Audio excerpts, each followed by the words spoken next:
नमस्कार, आप देख रहे हो जंक्श पर। आपके साथ में आंचल श्रीवास्तव। आज हम आपको मिलवाने जा रहे एक ऐसी शख्सियत से जो भले ही आज अमेरिका की राजनीति में एक बड़ा नाम बन चुकी, लेकिन दिल से आज भी पूरी तरीके से भारतीय है और भारतीय संस्कृति को वैश्विक मंच पर गर्व के साथ प्रस्तुत कर रही है। जी हाँ, हम बात कर रहे हैं लखनऊ की मेनका सोनी की, जो अमेरिका के वॉशिंगटन राज्य के रेडमंड सिटी काउंसिल की मेंबर चुनी गई है। और इस यूएस चुनाव में उन्होंने वो इतिहास रच दिखाया जो अब तक कभी नहीं हुआ था। वो इस पद तक पहुंचने वाली पहली प्रवासी भारतीय अमेरिकी महिला बन चुकी है। लेकिन असली गर्व का पल आया जब उनके शपथ ग्रहण समारोह के दौरान जब मेनका सोनी ने भारतीय पोशाक में हाथों में श्रीमद् भगवद गीता लेकर शपथ ग्रहण की थी। 2 दिसंबर का वो क्षण न सिर्फ उनके लिए बल्कि दुनिया भर के भारतीयों के लिए एक ऐतिहासिक दृश्य बन गया। मेनका जब लखनऊ पहुंची तो अपने शहर की धरती ने उनका खुलकर स्वागत किया।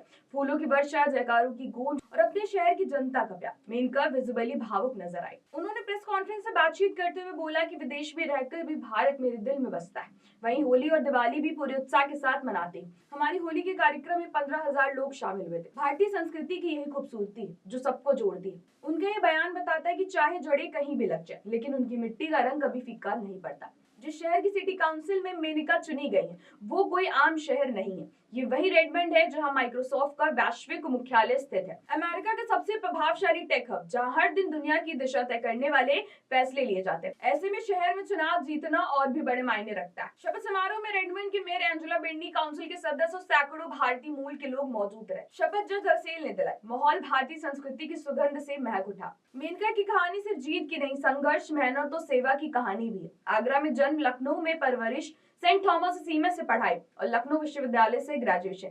यहीं से उनके सपनों ने उड़ान भरी। करीब 20 साल तक लखनऊ में रहकर फिर वैश्विक करियर की ओर कदम बढ़ाया। उन्होंने माइक्रोसॉफ्ट, स्टारबक्स, जनरल मोटर्स और टी मोबाइल जैसे दिग्गज कंपनियों में 30 वर्षों तक काम किया, महत्वपूर्ण नेतृत्व की भूमिकाएं निभाई। लेकिन कॉर्पोरेट दुनिया की सफलता के बीच उनका दिल समाज की सेवा में धड़कता रहा। 14 साल पहले उन्होंने अपनी गैर लाभकारी संस्था एम्पावरिंग की नींव रखी। आज ये संस्था महिलाओं के सशक्तिकरण, घरेलू हिंसा से पीड़ित की मदद, बेघर लोगों के लिए आश्रय और भोजन, बीमार और गरीब लोगों की सहायता जैसे क्षेत्रों में अद्भुत काम कर रही है। अब तक 5 लाख से अधिक लोगों की सहायता की जा चुकी है। अमेरिका में रोज 250 लोगों को भोजन दिया जाता है। भारत में ये सेवा माँ की रसोई के नाम से चल रही है। लखनऊ के ट्रामा सेंटर के बाहर भोजन पहुंचाया जाता है। मेनका की मानव सेवा के लिए उन्हें पूर्व अमेरिकी राष्ट्रपति जो बाइडेन से president life time achievement award 2024 और यूएस कांग्रेस द्वारा टॉप 20 इन्फ्लुएंशियल वुमेन अवार्ड मिल चुका है। यानी राजनीति में आने से पहले ही वो एक बड़ा नाम बन चुकी थी, लेकिन लोगों के दिलों में जगह सेवा नहीं दिलाई। अमेरिका की राजनीति में भारतीय चमक, भारतीय संस्कृति की वैश्विक पहचान और लखनऊ की बेटी की अद्भुत सफलता। मेनका ने साबित कर दिया कि चाहे मंच कितना भी बड़ा क्यों ना हो, भारतीयता का मान हमेशा ऊंचा रह सकता है। तो ऐसी देश और दुनिया की बड़ी खबरों पर नजर रखने के लिए आप जुड़े रहिए जन एक्सप्रेस के साथ। नमस्कार।